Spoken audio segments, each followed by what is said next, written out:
Laughing Monkey Music Show, Taylor and Carmine Peace. How are you? Good. How you doing?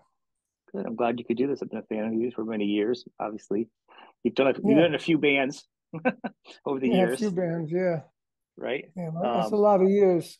A lot of there's a bands lot I of don't years, remember doing out some albums on people's albums. Somebody reminded me, said, "Oh, you remember that one?"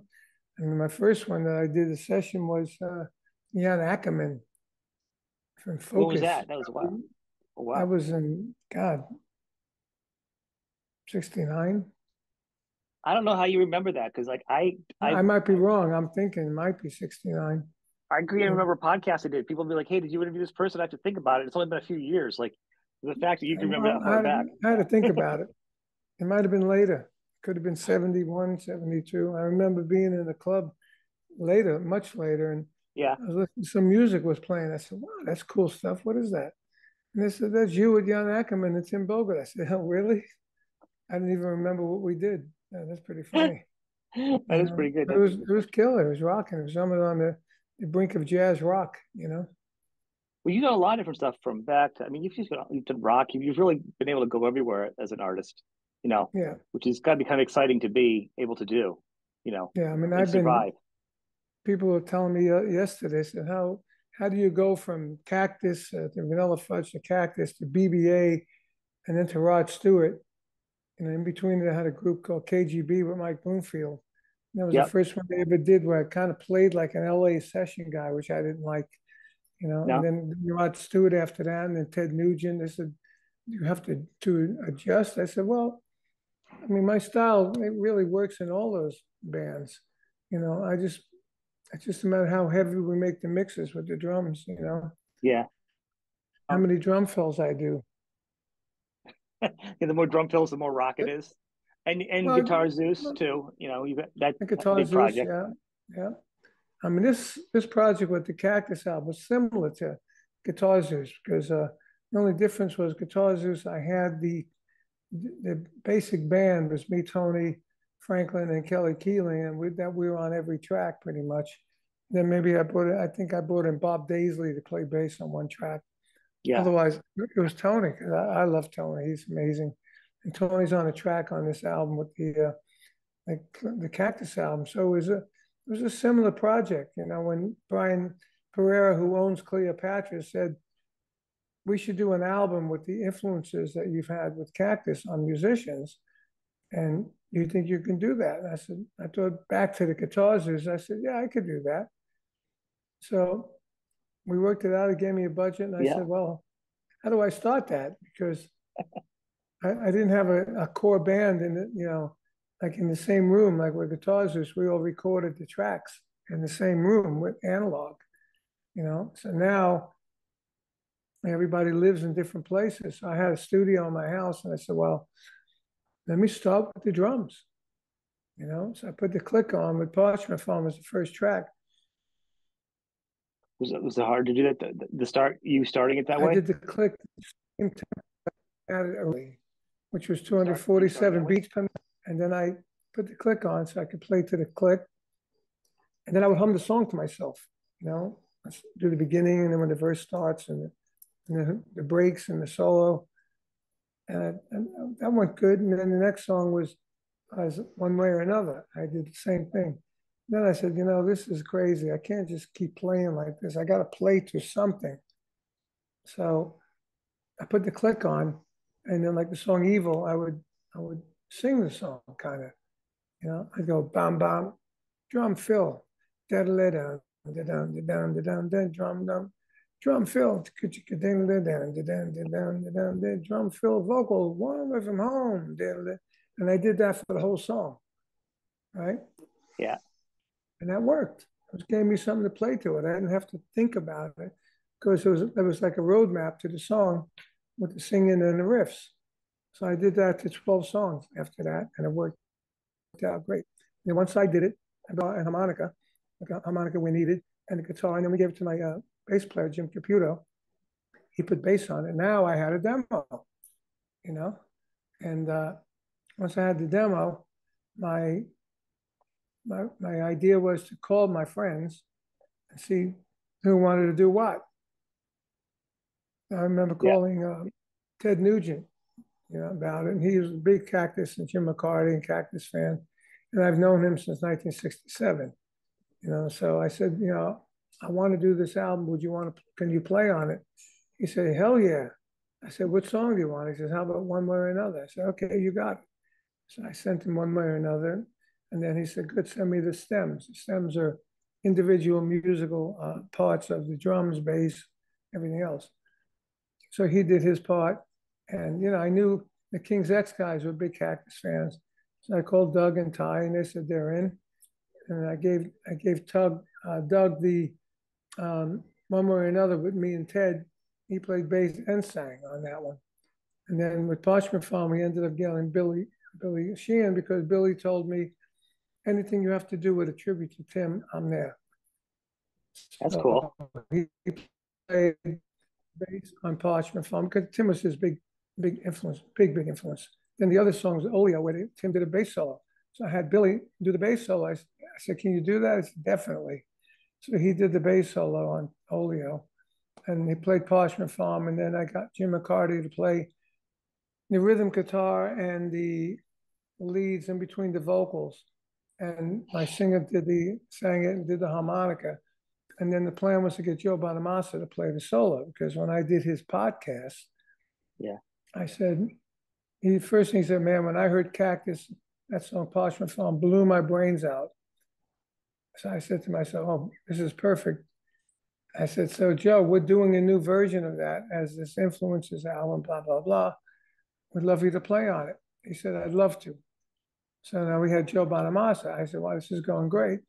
Little by little, I kept calling people and adding people to it. Like we had a blues. I said, who would do a blues good? And I said, Warren Haynes would do the blues good, because he's got that voice and the way he plays. And I found out some of these people were Cactus fans that I didn't know, like Warren. Even though I played every New Year's Eve for 5 years at the Beacon Theater as a guest to come on stage and play different songs, Superstition and Evil and Hot Legs, Parchment Farm. I played that with Government Mule, and one song a year. I did it for like 6 years. So I called him, and he said, yeah, I'd love to do the blues. He played the blues and sang it at the same time. We already gave him the bass and drums. Jorgen Carlson, who was in Government Mules, we played the bass with my drums. I did the drums the same thing with a click. And then he said, I know where Warren's going to pick it up and bring it down. So he did it, and Warren did that, and he sang it and played it at the same time, which you don't usually do. No, but he had such great interplay. Not in the studio. Yeah, such great interplay with him, his voice and his guitar. Came out fantastic. So the whole thing was a pleasure to do for me. It was a lot of fun. And the fact that I started it with the drums and the way it came out, it was awesome. And I produced it, and my co-producer was my guy that engineered the stuff, when you need engineering, and he mixed it, and it came out tremendous. And then when we were done with it, my label guy that owned the label, was his idea to do this, right? So I said, look, I'm looking at Foghat, and I'm looking at all these rock bands, blues rock bands from the 70s, are all on the Billboard blues charts. So why not push it as a blues album? So maybe we can get on the Billboard blues charts. Now that would be the first time the Cactus would be on any chart in years. So he said, that's a great idea. Let's call it Temple of Blues. I said, that's a great idea. Why don't we put Temple of Blues Influence of Friends? So the whole title is in there. He said, great. So that's what we did. So we changed the artwork. On the artwork, I wanted it to look kind of like Sgt. Pepper. We got all these people on the cover, except all these people were the people that played on the record, And so once he came Temple of Blues, we changed all the backgrounds to make it a temple. All the artwork inside the album covers all temple oriented, So it came out great. Now we had a whole concept for the album. We had the temple vibe, the blues vibe, all the players would show, we always rock blues rock, whatever you want to call it. Yeah. Even McCarty, our guitar player, I said, we're going to go after the blues charts and Billboard and all that. And he said, "We're not a blues band," because he's used to the real old blues guys, Right. like Mose Allison and Alan Wolf, but they were old blues playing, So we took, all the blues rock guys were always updating that stuff. Evil was a Alan Wolf album, song off one of his albums. We did it heavier. So I said, dude, 1-4-5 changes. That's a musical term for blues. It's all over our album. You kidding me? We're blues. Definitely, we're a blues rock band. So he said, all right, let's see what happens. So we released it, the pre-orders on Amazon of blues rock, where we were number 6, right? Number 1 was Nice. Slash and his blues album. So I said, this is great. And at the same time, the regular albums were number 315. I said, see, here's the difference right there. Yeah. So we're doing, if we get it on the blues record, on the blues chart, maybe we'll get recognized by the Grammys and get a nomination for either a blues compilation or a blues record or a blues artwork, any of that stuff, which gives us a better chance than being number 300, which the Grammys will never even look at you, No. because there is a blues chart and blues thing. And I got screwed last year by the Grammys. I did 2 instrumental albums, and one of them came out in time to get a nomination, and they put the instrumental jazz rock record into a normal albums along with like Taylor Swift and all that. I said, come on, that's ridiculous. When an instrumental jazz rock album, but Yeah. yeah, they just overlooked it. It might have had a chance in the instrumental jazz rock section, but we never even got a chance. So I'm hoping they don't do the same thing with this. Well, I think there's a lot of harmonica on it too, so that really gives it the bluesy feel, you know, on Yeah, this album. Yeah, yeah, the harmonica really always get that bluesy. I think it sounds bluesy. I mean, it's definitely. I it like the is. production. It's good. It's Thank very you. The loud. production kicks ass. I mean, I did all the drums in my house, so I get a kick out of it. I put it on there. Said drums recorded at the Realistic Rock Studio, which is Realistic Rock was my famous drum book that sold, half a Yep. million units. And for drum book, that's amazing. And so I called it Realistic Rock Studios and recorded by me, engineer me. I get a kick out of that. Now I'm Joe Engineer. That's pretty good. Did you do any other engineering prior to this? Like other albums you've released? Yeah, yeah. I did like the instrumental album. I've done a Vanilla Fudge record, Stop in the Name of Love. I did that. I produced a couple of other albums. I did drums on that. Um, yeah, I did a bunch of work. I did a bunch of um, I did the last Cactus album. I did some there, and I also do videos in my studio. So the Evil video that came out, I did that in my Yeah, studio. A that was Tightrope in my studio. The Mystified video for my guitar Zeus did that in the studio. So I've done a lot of work in the studio. We even did some modern drummer stuff. I had Nico McBrain come in and play my drums that I videoed in my studio for the Modern Drummer Festival we did. So, I've been doing a lot of stuff in there since 2020, and I learned how to do it. My brother Vinny built the system for me. And Vinny yeah. is like a computer geek.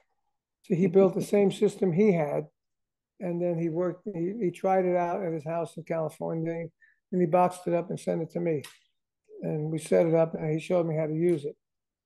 So basically, and I did use GarageBand before that, and there's a lot of similarities. So I Yeah. had some knowledge of how to use it. Now I'm a lot better, but I still have never recorded a guitar or a bass. I did vocals there. I recorded some Christian songs there, and I had the vocals and the keyboard done there. I had some stuff I wrote on my iPad, which I transferred to the Cubase, and then we added stuff to it.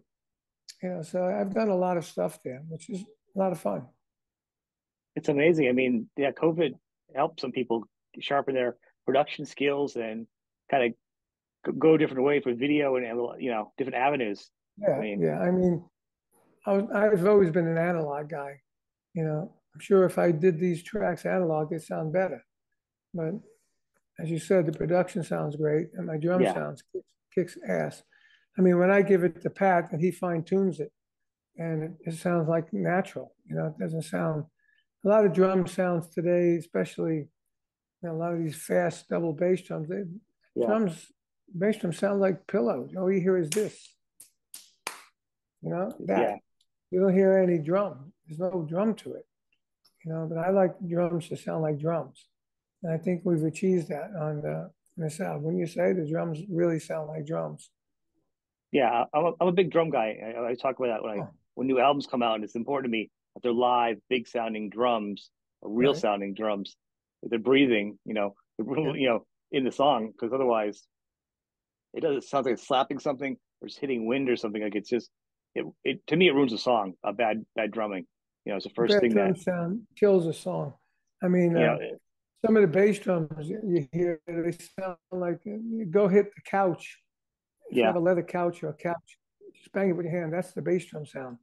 You know, I yeah. mean, It's and the toms too. And everything's all padded up, and it's terrible. I like drums to sound like drums. I mean, I did tape up my cymbals a little bit so they don't ring as much. You right. know, because I know how much I want them to ring. But when you hit a drum, I like them to have one beat, ringing one beat, not like three beats. Where you go, Yeah, you know, and the that ruins frequency will go everything all over else. the place. Yeah, and it gets all leakage of cymbals Yeah. everywhere. Matter of fact, when I used room mics, I learned how to mic my drums with Andy Johns. You know who Andy Johns is? Yep. Andy's one of the great engineers that recorded Led Zeppelin, The Who, just all the old groups that sounded great. And I did Rod with him, all my Hot Legs and all the few albums I did with Rod. And he taught me how to do the miking. And instead of having the room mics high up in the air, I put them lower so they get more bass drum. Put Yeah. them high, you get more cymbals. We used to put them behind a baffle so you don't really get it all in one spot. So now I Okay. have it behind a wall. And I had my studio's a guest house. There's a double door. So I put the Yeah. room mics in front of each wall on the other side, each side of the double door. So it doesn't go right in. It has to go around, you know, and cuts out some of the cymbals and stuff.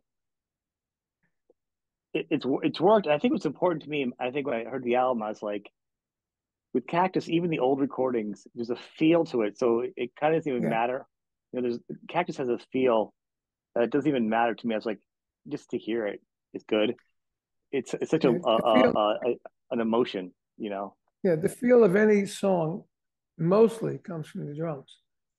If you put Yeah. another drummer on playing all the same songs, it'll feel totally different. For instance, when I got Dee Snider, I knew Dee was a Cactus fan because he's from Long Island. Cactus was big in Long Island when he was growing Yep. up. And one of my students played with Joe in a group called Widowmaker. And Yeah. Widowmaker Okay. did Evil, right? Oh, So that's right. That's right. I forgot about that. Yes, but I never yeah. heard it before. So I went online and listened to it. So I talked to Joe. I said, first of all, you're playing the wrong feel. You're playing the wrong groove. The groove is not 2 and 4. Listen to the groove. It goes like boom, boom, like down, down, down, down, down. It follows the guitars. I said, you're Yeah. just playing the down, down, down, down, down, down. Totally different feel. Said number one. I love that you scolded him. What's that? I love that you scolded him. Yeah. So so Give I him a hard time. I love that. so I told and then I said, you think Dee would want to sing Evil? He goes, oh man, he's a big Cactus fan. Just call him. I said, okay. So I called Dee. I said, look, I'm doing this album. I explained. I said, I'd love you to sing Evil. He goes, I'm in. He didn't even think about it. So I go, I'd love you to sing Evil. What do you think? He goes, I'm in. That's how quick Nice. it was. Same thing with Nugent, and the same thing with the video. Can you do the video? I'm in. And he did a great job in that video. Now already we're working on 2 other videos, working on One Way or Another with Ted. Ted already cut his, and I Yep. saw it. He's doing the Ted Madman video, Motor City Madness. And now I know I can't be too tame with my With part, him. so I got to be a little more aggressive on my part. and Doug Pinnick is going to do the bass and the singing. So I'm hoping. I texted him. I said, please. I saw Ted's. Don't be, too tame. Try and be aggressive and a bit nuts with your bass playing and your vocals. Maybe put the bass up in the air and bass on the floor. Do whatever, but just do some He'll do it. crazy stuff. He'll do You it. know? He's got it in him. Yeah, he's You great, know. and he's a great singer. I said, the singing you can keep, like the singing, Right. but the playing could be a little outrageous. Looking anyway, you already sang it, played it, and then Right. Parchment. Me and McCarty already did our part. Billy Sheehan comes in back in home on June 7th. He's going to do his part shortly after that, and then our singer's going to do his part and harmonica part, like any day now. And then we're working on getting when Bonamassa could do his part. If he can't do his part, he's already on the record, so maybe we'll just, I don't know what we'll do. We'll do some video things within his Yeah. solo. Maybe flash on a guitar neck, anything. But so we're gonna have 3 videos for this album, and they keep releasing singles, to keep it going. They release single, then release a video, then single, more video. Because the owner of the label, it was his idea. So if it fails, it was his idea. So he's got the whole label, So And you I want to love the push label. it good? Yeah, and I love this guy. I know Brian Pereira since 1991. When he first started the label, I would help him. I gave him some King Cobra stuff back in the day. My singer from Cactus we got now sings it so much better. Obviously we were looking for the best for the song. Right. It's like a few things happened with that song. Vernon Reid was on it, so when the song's playing, he's playing some fills, but they were a little too much for the song.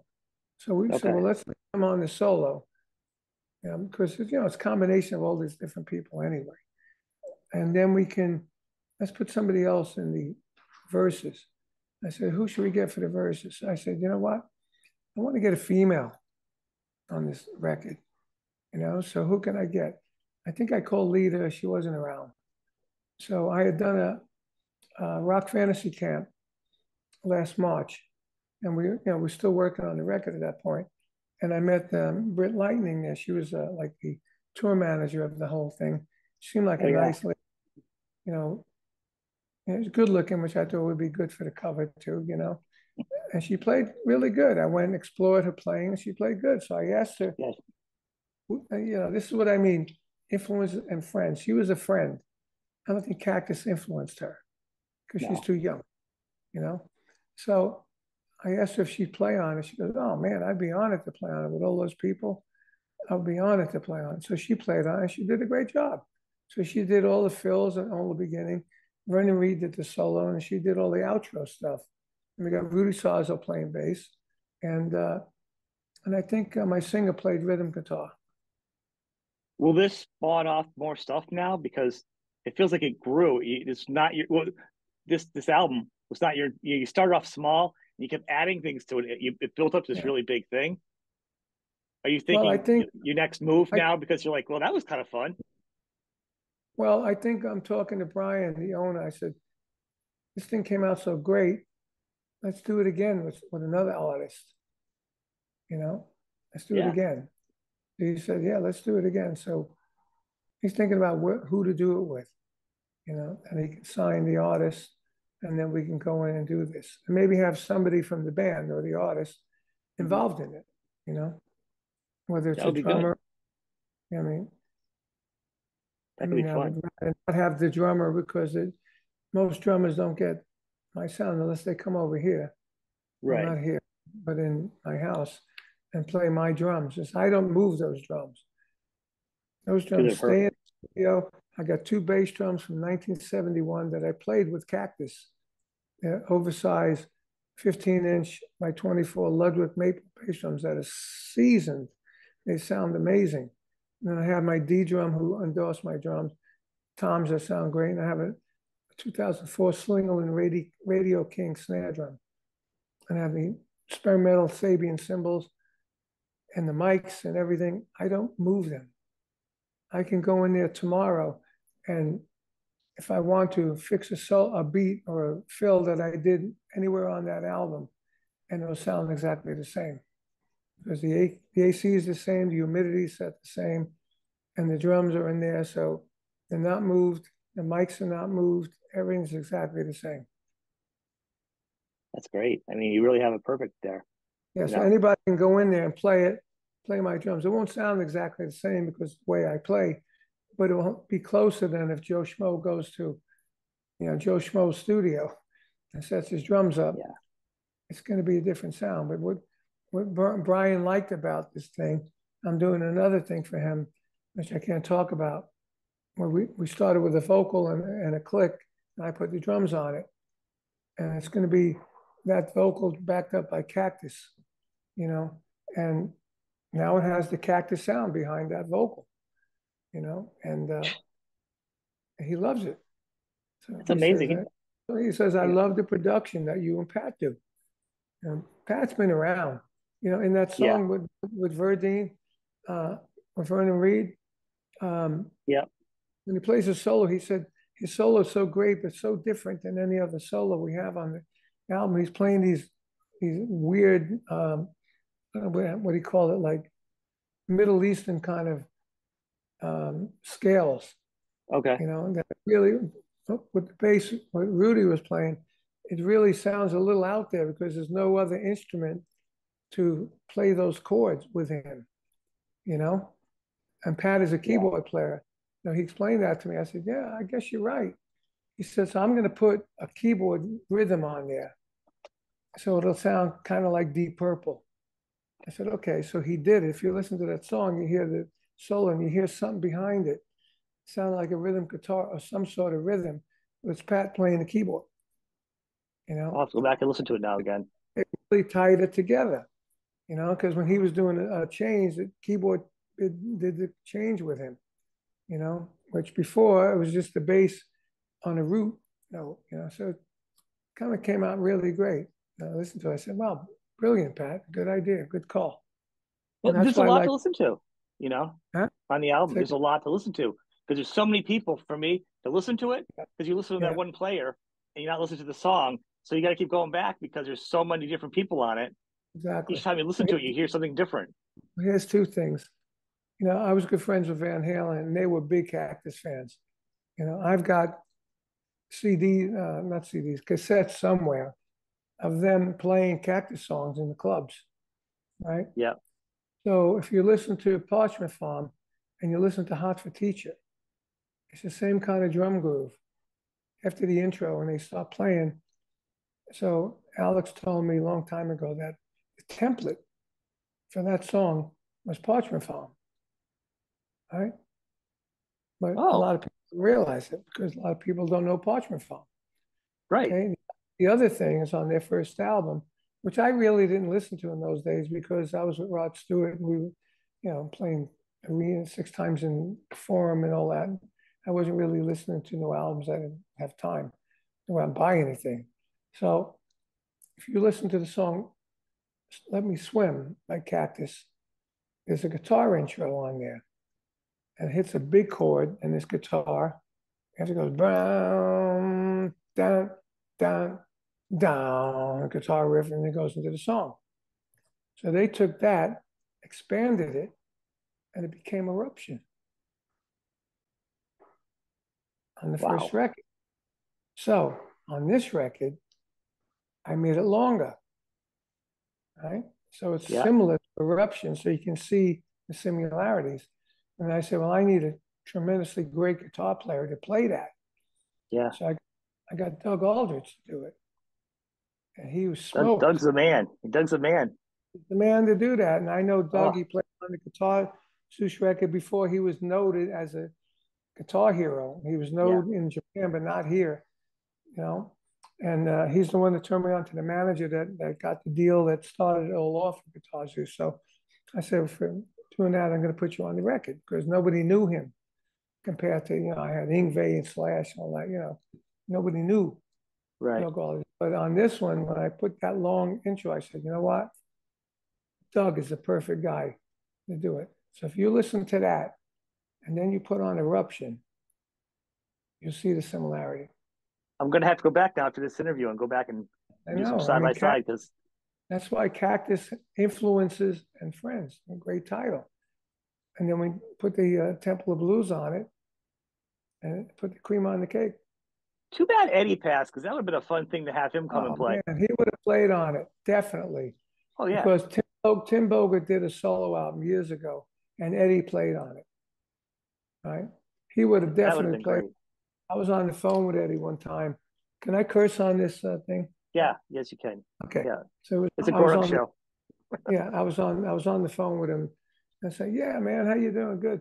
I just put Vanilla Fudge back together to go do gigs and records." He goes, "Fuck that. Put Cactus together." That's what he told me. Right? That's And I awesome. did. A year later, we had three original members and a different singer. But I mean, there's different things on the internet that shows Eddie, walking in like a bubble, like a comic where he said, "Have you heard Yeah, that Cactus record?" You know, no, stuff like that. But I haven't seen it. I'll he have was to go and look. he loved Cactus. He loved Cactus, man. And the That would proof have is been good. they played it. Uh, I tried to That's get great. Michael Anthony on this, but I couldn't get a hold of him. No, You know?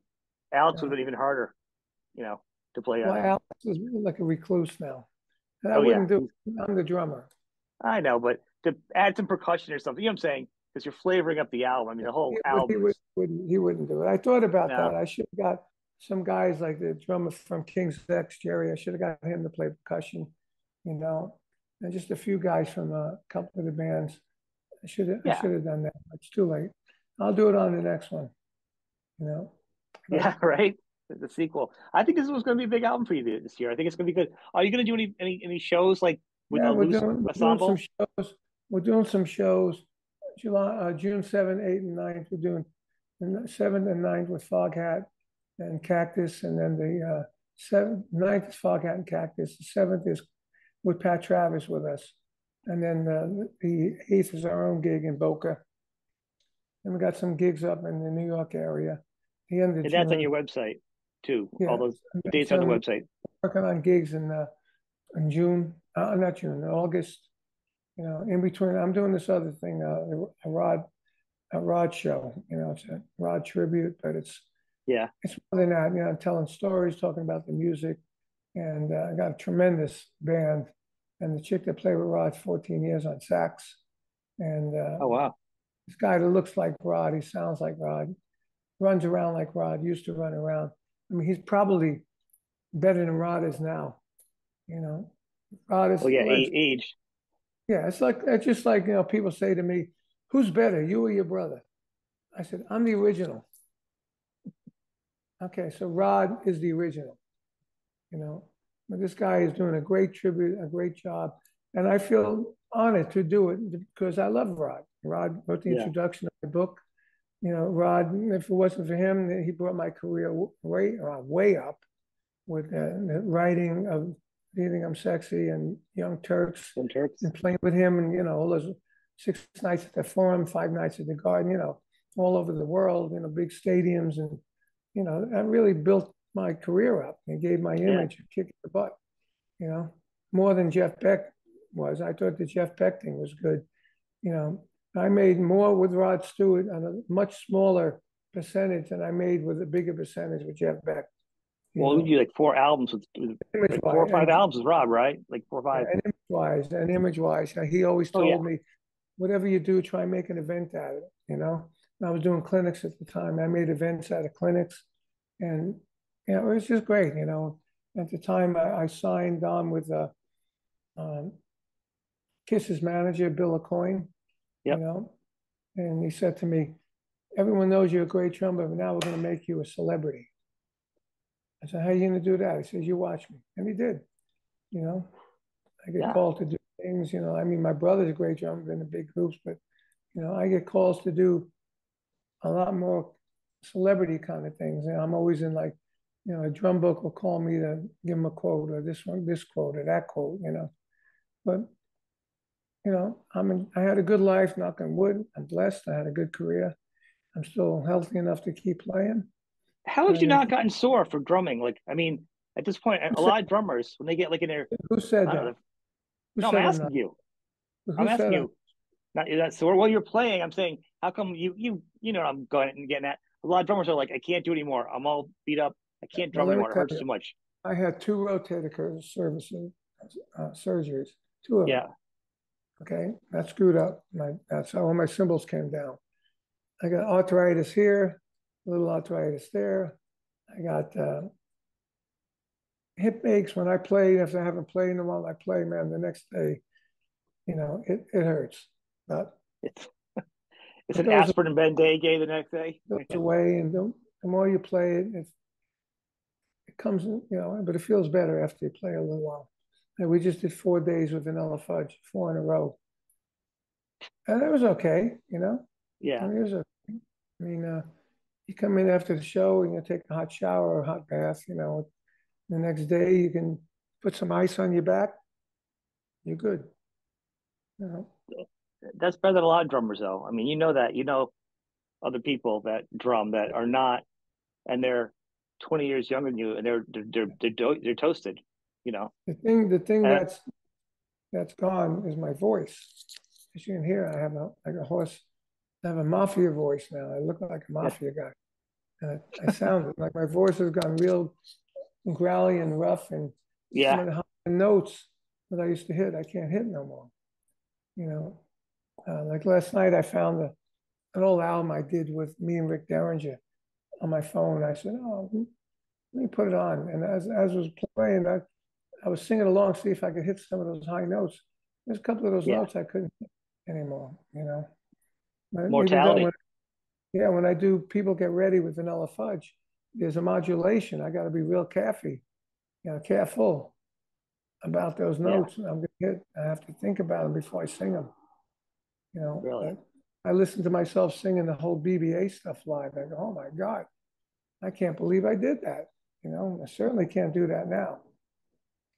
But I was 24 years old. And here we are 50 years later. It's That's a all long recorded time. forever. You know, though it's there forever at your best. That's just Yeah, you that want. BBA live box set they just released. On the live in London, I'm singing most of the songs. I'm thinking, oh my God, listen to me. I'm singing and playing like an animal and singing away.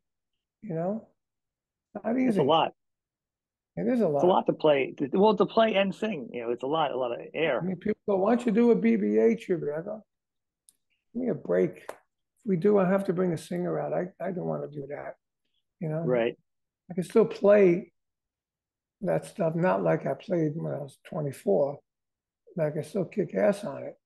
But still, I mean, that album came out. I was in the production of that one.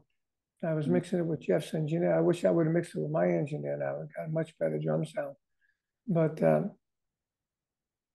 every time I listen to a song, I haven't heard it in a while. And then we released it. I was checking the test pressings of the vinyl.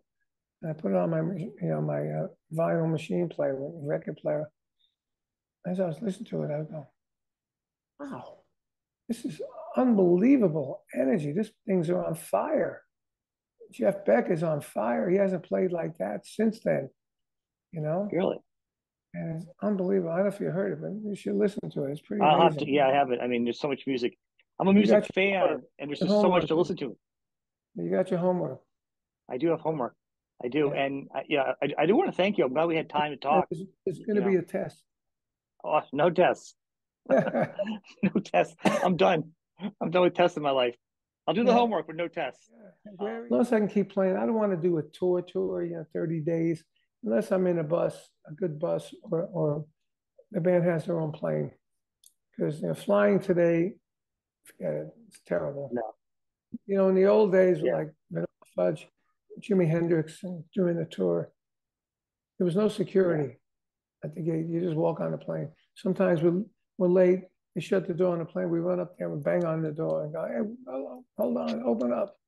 And we used to take the equipment would be in a truck, and we pay the sky cap $100, and he would work it out so the truck pulls right up to the belly of the plane and unloads all the equipment, right? And then when yeah. we land at the airport, the next promoter has a truck.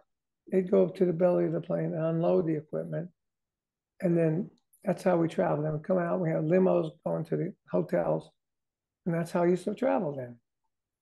You Yeah, know, not anymore. Not forget about anymore. it. Yeah, kidding me? All that equipment on there, the excess baggage, there were no, you paid nothing for your bags on the plane those days. I mean, Yeah. come on, we had the tour was 4 bands. We had 30 people on the plane. We had the majority of the plane, you know, and the luggage would if you charge luggage for that, forget about it. You know, Jimmy had alone, he had 6 Marshall amps and tops. You know, we had a B3 organ. I mean, forget it, you know, I mean, that's a crazy. lot. I never That's really a thought lot. about that. Yeah. Do you even get charged? That's really crazy. Yeah, What's that? nowadays that's crazy. I never really thought about that. The whole Yeah. traveling of all that on the planes. That's a lot. So, you know, I like it now. You go out for a weekend, you fly, you land in one place, you get a Sprinter van, you put the drums in the back, they supply the amps. You Yep. go to the first place, you put the drums back, second place, third place. They supply hotels, you know, and then you go home on the fifth day, you know. That's good, you know. Well, But it's especially you've earned it. You've earned it too. yeah, You it's you kind put your of time in. yeah, and then you get a couple of weeks off, then you do it again, you know. So it's good timing. You know, I live in Florida. I got a great house. I got the studio. I got a great house. I like cars. I got a couple of cool cars. You know, and we live a normal life. I got a dog. My kids are in California. My son's getting married. We're going there. You know, it's good. I have to That's give my good. manager. You can't do anything from this day to this day. My son's getting married. You know, so Well, but family's the priority. it's still fun. I mean, we're not playing big arenas anymore, but we're playing theaters. You know, 800, 900 seat, 1,000 Yeah. people, and that's good. You know, back in those days, you never even had merch. Can you imagine No. that? We never had No. merch. 10,000 people at a gig, never had merch. Wasted Right? opportunity. I mean, I'm 53, so to me, I've always known a Van Halen Nobody. shirt. My first concert was Van Halen. There was Yeah. shirts. Yeah. You know. I saw a picture today. Oh, somebody sent me. Oh, great. I went down the wrong one. Hold on a minute. Somebody All sent right. me a picture of a Beck Bogner Peace T-shirt with Jeff Beck wearing it. I know we had those for promotion. Right. Nobody thought about selling them. I'm sure we would have sold a fortune of them. Yeah. You know, first one that I remember beside the Beatles doing merch was Alice Cooper. That I remember. That was in this mid 70s, Yeah. probably. Who? No, was it in around the mid 70s when they Yeah, started doing no, that? earlier Yeah. than that. Earlier, earlier, Earlier? earlier, earlier. Yeah. So they they opened up for us in 68, 67 Oh, in wow. LA. And it must have been 69 or 70 that they started doing merch. And that was the first time because in 73, maybe it was 72. I don't know, maybe you're right. I don't know, somewhere around there. All I know is we never did merch and BBA never did merch. When I joined Rod, he had merch. That was 75, 76. Rod is And the king of merch. by That's some 76, smart business. by 76, everybody did merch.